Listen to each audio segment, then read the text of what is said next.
างมรรคผลนั้นย่อมคงอยู่ถึงโลกเลิศหรูเปลี่ยนไปตามกาลเวลาโลกที่ร้อนเรามัวเมาผู้คนโลภาอีกมุมโหยหาหวังความสงบแก้ไขเบื้องลึกมนุษย์นั้นเรื่องของจิตต่างพึ่งแนวคิดให้ความร้อนรนคลอนคลายชั่วร้ายเกลื่อนกลนมรรคผลไม่พ้นสมัยจำเป็นคงไว้คู่ไปกับปัญหาคนพระธรรมคำสอนของพระพุทธองค์ถูกตามประสงค์แน่แท้มีเหตุมีผลโลกนี้นับวันฟาดฟันวุ่นวายพิกลพระธรรมปลอบโยนเวียนวนขัดเกลาภายในสัพพะพันยูผู้รู้จนสิ้นเหมือนเฝ้าทวินให้ทำชี้นำทางใจพระองค์สรรสร้างหนทางสว่างไสวกี่ล้านสมัยมรรคผลอยู่ได้นิรันดร์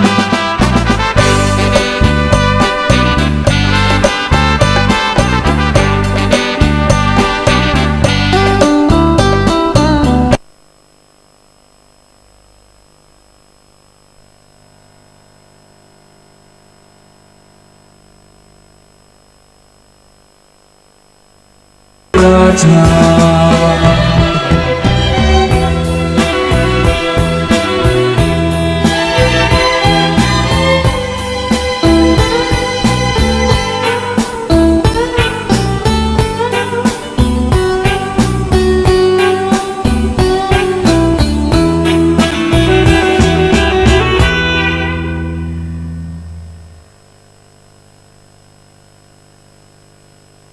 กัมมุนาวะตัตติโลโกสัตว์โลกย่อมเป็นไปตามกรรม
มหากี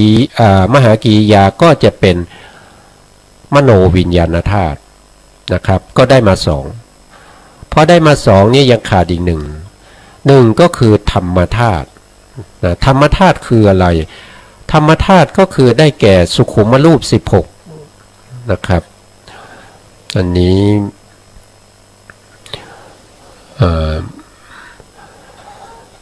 สุขุมรูป16นะเดี๋ยวนะครับตรงนี้ครับสุขุมรูป16ก็คือ1ก็คืออาโปก็คือธาตุน้ำรู้ได้ทางใจเพราะฉะนั้นก็ไม่สามารถที่จะรู้ได้ทางกายทางประสาททั้ง5แต่ไปรู้ทางใจไปรู้ทางมโนทวารไปรู้ทางมโนทวารแล้วก็พวกที่เป็นภาวะรูป2หัตถยรูป1ชีวิตรูปมี1แล้วก็อาหารละรูปปริเฉทรูปวิญญาติรูปลักขณารูป4ลักขณารูป4วิการละรูป3พวกนี้เป็นสุขุมรูปมีอยู่ทั้งหมด16รูปเว้นอะไรก็คือเว้นปัสสาทรูป5เว้นวิสยรูป7นอกนั้นจะเป็นสุขุมรูปรู้ทางใจเรียกว่าเป็นธรรมธาตุแล้วก็เจตสิกก็คือเจตสิก52ทั้งหมดนั้นแล้วก็นิพพานนะครับก็เป็นธรรมธาตุเราก็จะได้ธาตุ18มาโดยไม่เขาเรียกว่าอะไรเราไม่ได้ที่จะไปทำอะไรมากนะครับเราจำได้เพราะว่าเราเรียนในเรื่องของรูปนะเรียนในเรื่องของรูปเพราะฉะนั้นรูปที่เราเรียนอยู่เนี่ยนะครับก็มันจะรวมเรื่องขันธ์5อายตนะ12ธาตุ18นะครับก็จะอยู่ในนามธรรมกับรูปธรรมนะอันนี้คือวิปัสสนาภูมินะวิปัสสนาภูมิก็จะมีอยู่6นะครับตอนนี้เราได้เท่าไหร่แล้วนะครับ1ก็คือเราได้ขันธ์5มาแล้วเราสามารถที่จะกำหนดรู้ในเรื่องของขันธ์5แล้วอันที่2เราก็สามารถที่จะกำหนดรู้ในเรื่องของอายตนะ12ได้แล้วว่าองค์ธรรมเขาคืออะไรเขาอยู่ตรงไหนอันที่3ก็คือธาตุ18เราก็เพิ่งจำแนกแยะไปเมื่อตะกี้นะครับว่าธาตุ18นี่คืออะไรบ้างต่อไปก็จะพูดถึงในเรื่องของข้อที่4ก็จะเรียกว่าอินทรีย์ก็จะมีอยู่22ด้วยกันนะอินทรีย์ที่เป็น22เนี่ยมันมีทั้งอินทรีย์ที่เป็นโลกิยะแล้วก็อินทรีย์ที่เป็นโลกุตระก็จะไปอยู่ในเรื่องของปัญญานะครับนะเราลองมาดูนะครับมาดูในส่วนที่เราเรียกว่าเป็นอินทรีย์ที่เป็นรูปที่สามารถจะเป็นอินทรีย์ได้รูปที่เป็นอินทรีย์ได้มีอยู่เท่าไหร่ก็ตอบได้ว่ามีอยู่8ด้วยกันนะมีอยู่8รูปที่เป็นใหญ่เป็นผู้ปกครองในสภาวธรรมที่เขาเกิดพร้อมกันนะอันที่1ก็คือจักขุนสีนะครับเราก็เห็นว่าจักขุประสาทรูป5เนี่ยมีความสำคัญนะไม่ว่าจะพูดในเรื่องของขันธ์5เราก็มาเริ่มต้นที่จักขุนะครับจักขุประสาทไม่ว่าเราจะพูดเรื่องอายตนะเราก็มาเริ่มต้นที่จักขุประสาทไม่ว่าเราจะพูดในเรื่องของธาตุ18เราก็เริ่มต้นที่จักขุประสาทไม่ว่าเราจะพูดในเรื่องของรูปอินทรีย์เราก็มาเริ่มที่จักขุประสาทนะครับเพราะฉะนั้นจักขุประสาทก็มีความสำคัญนะครับมีความสำคัญในประสาทรูป5เนี่ยมีความสำคัญต่อสภาวธรรมที่เราสามารถที่จะกำหนดรู้ได้โดยวิปัสสนาญาณทำไมเราต้องมาศึกษาในเรื่องของวิปัสสนาญาณแล้วก็มาศึกษาในเรื่องของวิปัสสนาภูมิก็เพราะว่าวิปัสสนา เป็นสิ่งที่พระพุทธองค์ทรงแนะนำให้สาวกนะครับให้เจริญวิปัสสนาให้เจริญวิปัสสนาก็เพื่ออะไรเพื่อที่เราจะได้เห็นความจริงสภาวะของความเป็นรูปเป็นนามให้ได้อย่างชัดเจนนะครับเมื่อเห็นสภาวะความเป็นจริงชัดเจนว่าสิ่งทั้งหลายที่เรายึดถือกันอยู่ทุกวันนี้ยึดถือว่าคนนี้คือสามีคนนี้คือภรรยาคนนี้เป็นลูกนะคนนี้เป็นคนที่เรารักเราชอบคนนี้เป็นคนที่เราไม่รักไม่ชอบนะสภาวะพวกนี้มันเป็นแต่สภาวะที่ประกอบด้วยกิเลสมองไม่เห็นถึงสภาวะธรรมที่เป็นไปตามความเป็นจริงแต่ถ้าเราสามารถที่จะเข้าไปเห็นสภาวะตามความเป็นจริงได้เมื่อไหร่เมื่อนั้นเราก็จะเห็นสภาวะของจริงๆที่อยู่ในร่างกายของเราว่าสิ่งทั้งหลายมันเป็นไปแต่เพียงเหตุและปัจจัยนะครับมีเหตุมีปัจจัยมันก็เกิดขึ้นเมื่อเหตุปัจจัยหมดไปมันก็ดับไปแต่มันเป็นแต่สภาวะมันไม่ใช่ชีวิตนะมันไม่ใช่สัตว์บุคคลไม่ใช่ตัวตนนะมันไม่ยั่งยืนมันเป็นอนิจจังมันไม่ใช่สุขมันเป็นทุกข์เพราะทนอยู่ในสภาพของความเป็นรูปเป็นนามไม่ได้นะเราจะต้องฝึกนะครับกำหนดรู้สภาวะพวกนี้เพื่อจะให้เห็นความจริงเห็นไปทำไมก็เมื่อเราเห็นความจริงแล้วเราก็จะสามารถที่จะเข้าสู่วิปัสสนาญาณในญาณที่หนึ่งได้ที่เรียกว่านามรูปปริเฉทญาณเป็นญาณที่หนึ่งแต่ถ้าเราไม่สามารถที่จะมองเห็นสภาวะความเป็นจริงที่เป็นรูปเป็นนามไม่สามารถที่จะแยกรูปแยกนามออกจากกันได้เห็นเมื่อไหร่ก็ยังเป็นตัวเป็นตนนะมันก็จะทำให้เราเนี่ยต้องเวียนว่ายตายเกิดอยู่ในวัฏสงสารนี้ไปอีกยาวนานแล้วก็ไม่มีทางที่จะหลุดพ้นจากวัฏสงสารได้มีอยู่ทางเดียวนั่นก็คือวิปัสสนานะครับที่ทำให้พวกเรา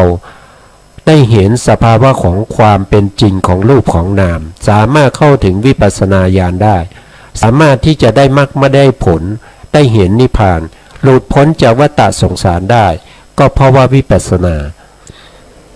เพราะฉะนั้นผมจึงนำเอาวิปัสสนาภูมิ6นี้มา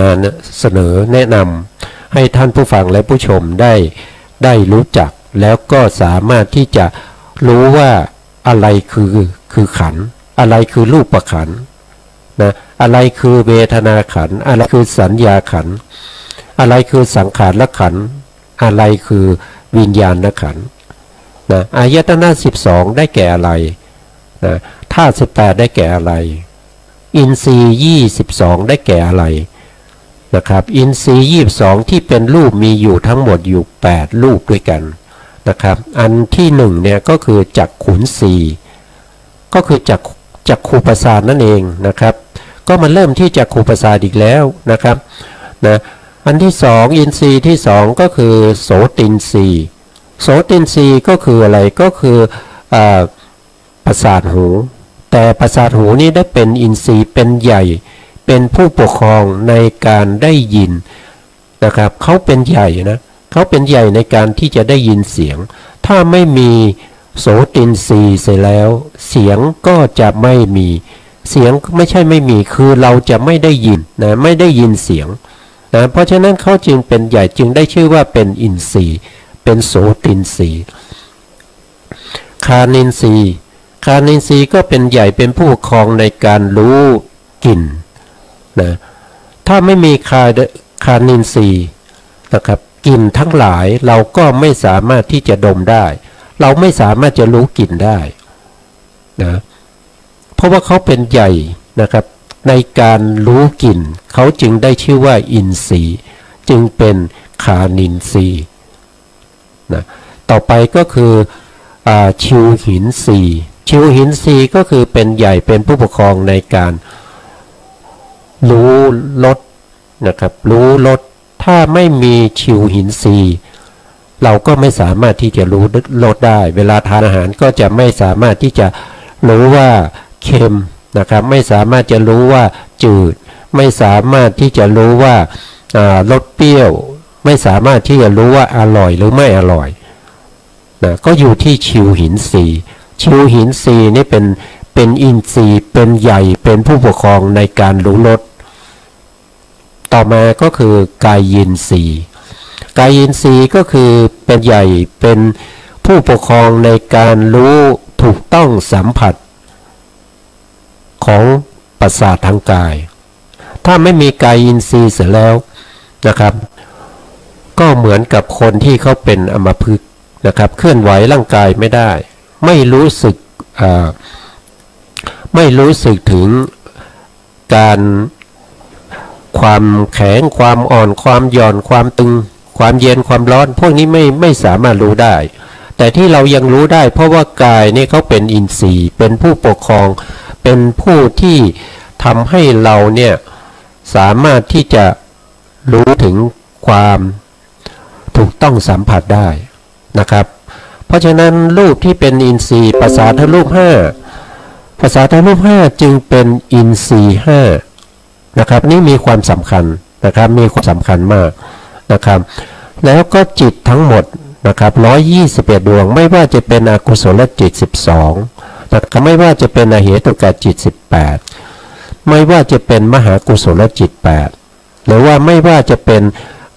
มหาวิบาก8มหากียา8รูปาวจระ15อรูปาวจระ12มรรคจิต8ผลจิต8มรรคจิต4ผลจิต4ว่าโดยพิสดารก็มรรคจิต20ผลจิต20พวกนี้เราเรียกว่าเป็นมนินทรีย์มนินทรีย์มนินทรีย์เป็นอะไรมนินทรีย์เขาเป็นใหญ่เป็นผู้ปกครองในการที่จะรู้นะครับในการที่จะรู้นะแต่มนินทรีย์จะเกิดขึ้นได้นะครับในภพภูมิส่วนมากก็จะต้องอาศัยจักขุนทรีย์โสตินทรีย์คานินทรีย์ชิวหินทรีย์กายยินทรีย์นะเขาถึงจะรู้ในสิ่งที่เป็นสี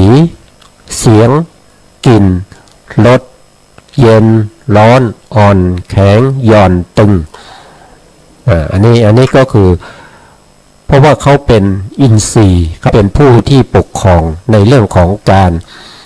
รู้อะไรรู้อารมณ์นะรู้อารมณ์เพราะฉะนั้นเขาจึงได้ชื่อว่าเป็นมนินทรีย์นะอันนั้นเป็นนามนะครับทีนี้รูปภาษาทรูป5เนี่ยเป็นอินทรีย์5เมื่อกี้พูดถึงว่ารูปมีอินทรีย์8ตอนนี้เราได้5แล้วนะครับต่อไปก็จะเป็นอิทธินทรีย์อิทธินทรีย์ก็คือสภาวะของความเป็นหญิงนะครับอิทธินทรีย์นี่เป็นอินทรีย์เป็นผู้ปกครอง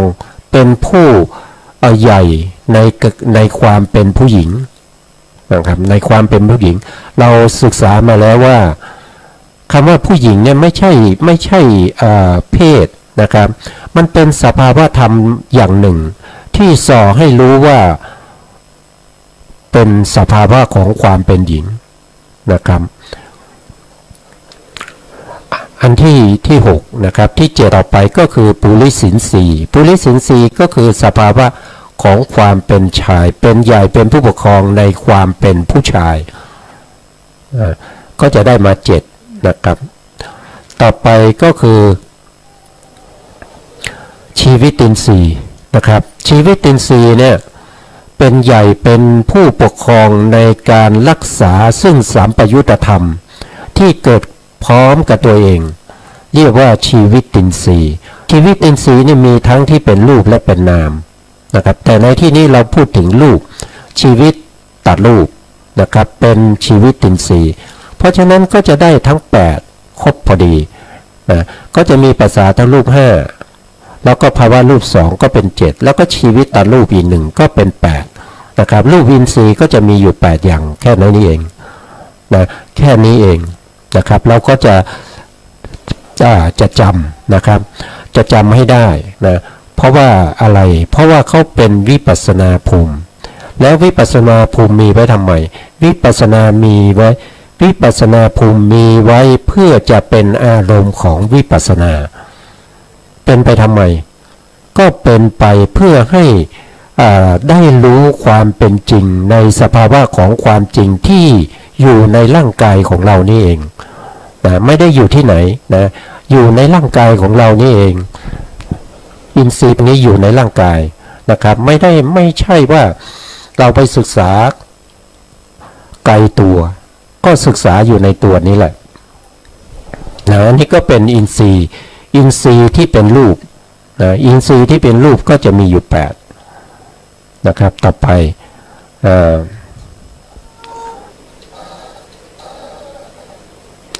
ปก็จะเป็นนามอินทรีย์นะนามอินทรีย์ก็จะมีด้วยกันเยอะหน่อยนะทีนี้เรามาดูในส่วนที่เป็นเจตสิกในเจตสิกที่เป็นอินทรีย์จะมีอยู่เท่าไหร่นะครับเมื่อกี้เราพูดถึงนามไปตัวหนึ่งนะคือจิตทั้งหมดเนี่ยเป็นมนินทรีย์เพราะฉะนั้นก็จะได้อินทรีย์ที่เป็นนามมาหนึ่งนะครับก็คือมนินทรีย์นะมนินทรีย์ต่อไปอินทรีย์ที่เป็นนามนะเป็นนามก็ถ้าเรียงจากเจตสิกลงมานะครับในสัพพจิตตสาธารณเจตสิกนี้ก็จะมีอินทรีย์อยู่อันดับแรกก็คือตัวเวทนานะเวทนาเนี่ยเจตสิกดวงเดียวเขาเป็นขันธ์ก็เป็นขันธ์หนึ่งนะครับขันธ์แปลว่าตะกร้าใส่อะไรใส่สภาวธรรมทั้งหลายนะครับแยกเป็นตะกร้านั่นแสดงว่าเวทนาเนี่ยจะต้องมีมากเขาจึงแยกให้เป็นเวทนาขันธ์นะเขาก็จึงแยกให้เป็นเวทนาขันธ์แล้วเวทนาขันธ์เนี่ยนะครับ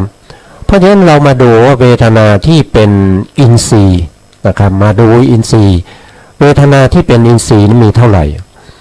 นะเวทนาที่เป็นอินทรีย์เนี่ยก็จะมีอยู่ทั้งหมด5อินทรีย์ด้วยกันนะก็จะมีหนึ่งก็คือเขาเรียกว่าเป็นสุขขินทรีย์นะครับก็คือตัวสุขก็เป็นเวทนาอันที่สองก็คือทุกขินทรีย์ความทุกข์ก็คืออินทรีย์เหมือนกันเพราะอะไรเพราะว่าความทุกข์เนี่ยมันปกครองในเรื่องของการที่สภาวธรรมที่กระทบกันทางกายประสาทนะครับกระทบกันทางกายประสาทกระทบกับสิ่งที่แข็งนะครับเมื่อเราเดินชนเสานะครับรู้สึกอะไรรู้สึกถึงความทุกข์นะอันนั้นเป็นอะไรเป็นอินทรีย์เป็นทุกขินทรีย์นะเป็นทุกขินทรีย์เป็นใหญ่เป็นผู้ปกครองในการเสวยเวทนาที่เป็นทุกข์เรียกว่าทุกขินทรีย์สภาวธรรมที่เสวยความสุขนะครับนั่นก็เรียกว่าเป็นสุขขินทรีย์สภาวธรรมที่เป็นทุกข์ทางใจเราก็เรียกว่าโทมนัสสินทรีย์สภาวธรรมที่เป็นสุขทางใจเราก็เรียกว่าเป็นสมนัสสินทรีย์สมนัสสินทรีย์แล้วสภาวธรรมที่ไม่สุขไม่ทุกข์นะครับก็จะเรียกว่าอุเบกขินทรีย์นะครับเพราะฉะนั้นก็จะได้เวทนาดวงเดียวได้อินทรีย์มา5อินทรีย์เพราะฉะนั้นเวทนาจึงสามารถที่จะเป็นขันธ์หนึ่งได้เพราะมันมีเยอะนะครับมันมีหลายอย่างนะครับเวทนาจะว่าโดย3ก็ได้ว่าโดย5ก็ได้6ก็ได้นะครับว่าโดย18ก็ได้หรือว่าโดย89ก็ได้หรือว่าโดย121ก็ได้เวทนาเนี่ยนะครับเพราะฉะนั้นเวทนาก็มีเยอะนะครับจากเวทนาเราก็ดูไปสัญญาเป็นอินทรีย์ไหมไม่เป็นนะต่อไปก็คือเจตนาเป็นอินทรีย์ไหมก็ไม่เป็น นะก็จะมาตรงที่เป็นเอกคตาเอกคตานี้ก็คือสมาธินะครับตรงนี้ก็จะเป็นสมาธินทรีย์นะครับสมาธินทรีย์คืออะไรก็คือความเป็นใหญ่เป็นผู้ปกครองในการที่จะมีจิตที่ทำให้จิตและสัมปยุตธรรมเนี่ยตั้งมั่นอยู่ในอารมณ์เดียวนะครับ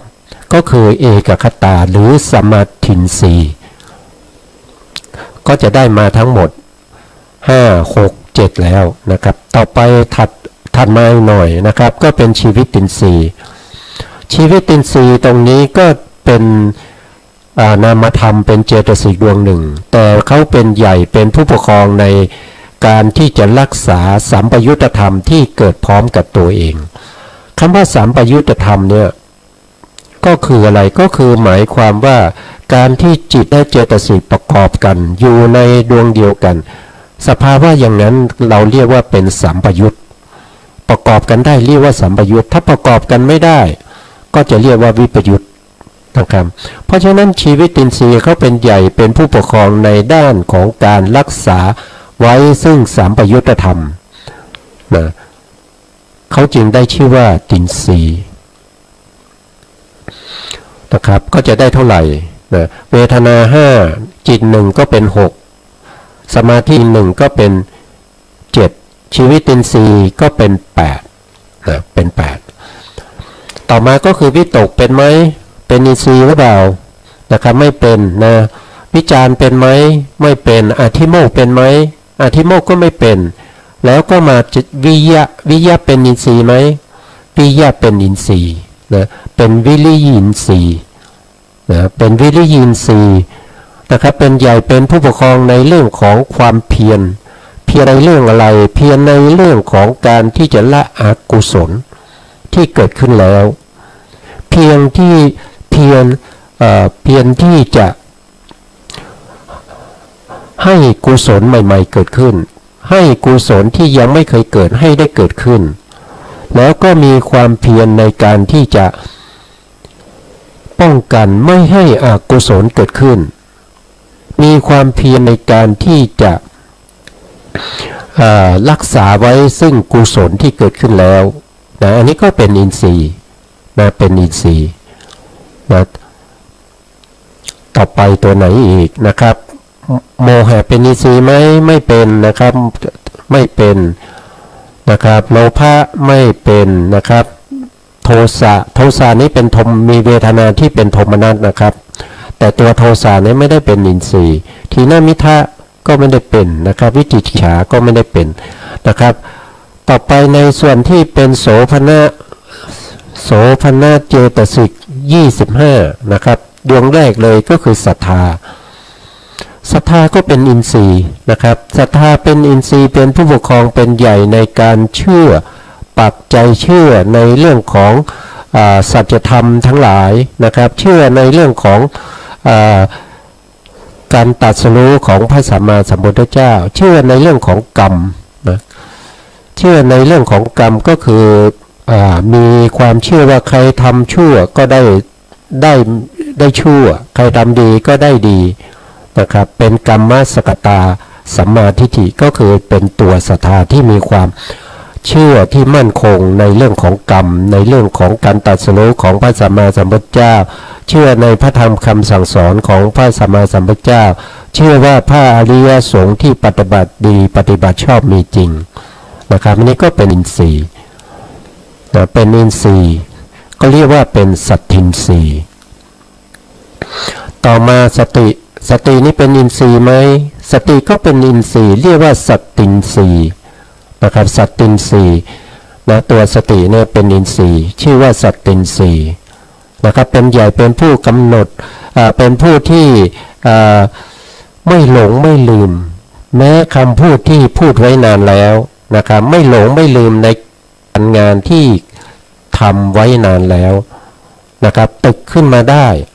นะสามารถตึกขึ้นมาได้นะไม่หลงไม่ลืมนะอันนี้ก็เป็นอินทรีย์เรียกว่าสัตตินทรีย์ นะหิริเป็นไหมไม่เป็นนะครับอโนตตัปปะเป็นไหมก็ไม่เป็นโลภะเป็นอินทรีย์ไหมไม่เป็นนะครับโทสะเป็นไหมไม่เป็นนะครับตัตตมัชฌตตาแถวนี้ไม่เป็นนะครับพวกที่เป็นวิรติสามก็ไม่เป็นนะครับแล้วก็กรุณามุทิตาก็ไม่เป็นนะปัญญาก็จะเป็นปัญญินทรีย์นะครับปัญญินทรีย์ก็คือรู้อะไรก็คือรู้วิปัสสนาญาณที่เป็นในส่วนที่เป็นโลกิยะนะครับวิปัสสนาญาณตั้งแต่ญาณที่หนึ่งไปจนถึงญาณที่เป็นอนุโลมเนี่ยเป็นฝ่ายที่เป็นโลกิยะนะครับแต่ถ้าเป็นโคตภูเนี่ยก็จะเป็นทั้งที่เป็นโลกิยะแล้วก็เป็นโลกุตระพวกโคตภูญาณเนี่ยเขาเห็นนิพพานแต่ตัวเขาเนี่ยเป็นจิตประเภทที่เราเรียกว่าเป็นปัญญาที่อยู่ในจิตที่เป็นมหากุศลที่เป็นญาณสัมปยุตนะครับเห็นนิพพานเป็นอะไรนิพพานเป็นโลกุตระเพราะว่าตัวเขาเนี่ยเป็นโลกิยะแต่เขามีอารมณ์ที่เป็นนิพพานเป็นโลกุตระเรียกว่าปัญญินทรีย์นะครับในส่วนที่เป็นมรรคนะครับในส่วนที่เป็นมรรคเป็นโสดาปัตติมรรคเนี่ยก็จะเรียกว่าอานัญญปัญญสามีตินทรีย์นะครับก็คือตัวปัญญาที่อยู่ในโสดาปัตติมรรคนะอยู่ในโสดาปัตติมรรคแล้วก็ในส่วนที่เป็นโสดาปัตติผลนะโสดาปัตติผลเนี่ยมีปัญญาอยู่นะครับไปจนถึงอรหันตมรรคนะส่วนนี้ก็จะเรียกว่าเป็นอันอินทรีย์นะครับอันอินทรีย์แล้วก็ในอรหันตผลก็จะเรียกว่าเป็นอานัญญาตัญญเดี๋ยวนะครับอันนั้นก็จะเป็นอินทรีย์ตัวหนึ่งนะครับเดี๋ยวผมจะหารายละเอียดมาอีกครั้งหนึ่งนะครับตอนนี้เราก็ได้อินทรีย์มาครบหรือยังก็ไม่รู้นะครับก็ต้องมานับดูนะครับก็มานับดูเจเวทนาก็จะมีอินทรีย์3นะครับแล้วก็เอกคตาก็เป็น4ชีวิตินทรีย์ก็เป็น